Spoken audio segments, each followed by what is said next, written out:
আমাদের এমন যদি কোশ্চেন দেওয়া থাকে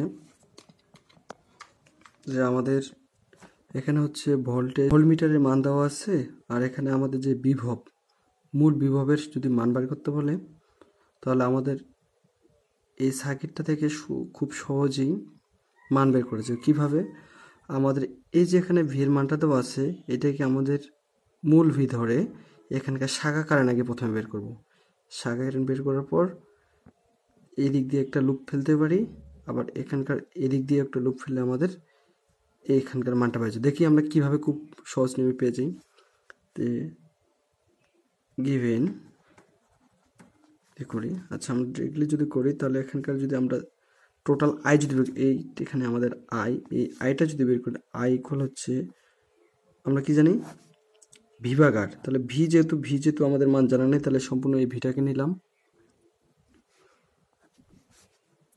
আর আর তো আমাদের দেখতে পাচ্ছি 100 প্যারালাল 60 এবং হচ্ছে কি 40, এটা তো হচ্ছে কি আমাদের সিরিজে আছে না।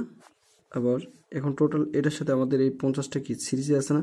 আমরা যদি এখান থেকে যদি এটাকে এইভাবে মনে করি, এটা একটা নিউট্রাল প্রাণ, তাহলে আমাদের এটা এইভাবে একটা সার্কিট মনে করতে পারি। তাহলে সেক্ষেত্রে এটাকে আমরা যদি পজিটিভ প্রান্ত ধরি, এটা যদি নেগেটিভ ধরি, তাহলে এখন সেক্ষেত্রে আমাদের এটার সাথে পুরোটার সাথে এখন কি আমাদের আবার 50 কি আছে, সিরিজের সংযোগ আছে, অবস্থায় আছে। তাহলে এখান থেকে আমরা যদি ক্যালকুলেশন করি, তাহলে ক্যালকুলেশন আমাদের 100 ইনভার্স যোগ এটা কি আমাদের আবার 100 না, যে 100 ইনভার্স ব্র্যাকেট ইনভার্স যোগ হচ্ছে 50, তাহলে আমাদের কি মান 1/100 আসে না, যে 1/100, তাহলে হচ্ছে V/100। এটা হলো আমাদের টোটাল কারেন্ট।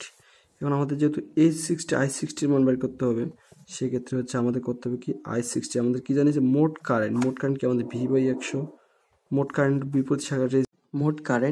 বিপরীত শাখার রেজিস্ট্যান্স ভাগ হচ্ছে রেজিস্ট্যান্সের যোগফল করে এই যে আমাদের অ্যান্সার চলে আসলো যে কি এখানে শাখা কারেন্ট। এখন শাখা কারেন্টের মধ্যে এখানে আমাদের লুপ ফেলতে হবে, লুপ ফেললেই আমাদের হচ্ছে মান পেয়ে যাব।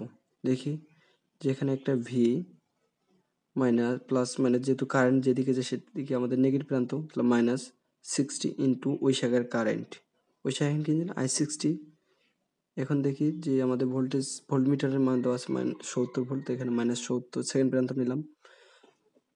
এই যে I60 মান কি V/200 না, এই যে এখানে বসাইয়ে আমাদের ক্যালকুলেটর সলভ করলে মান চলে আসবে। ক্যালকুলেটরের মানগুলো বসিয়ে হচ্ছে আমরা এগুলো পেয়ে যাব।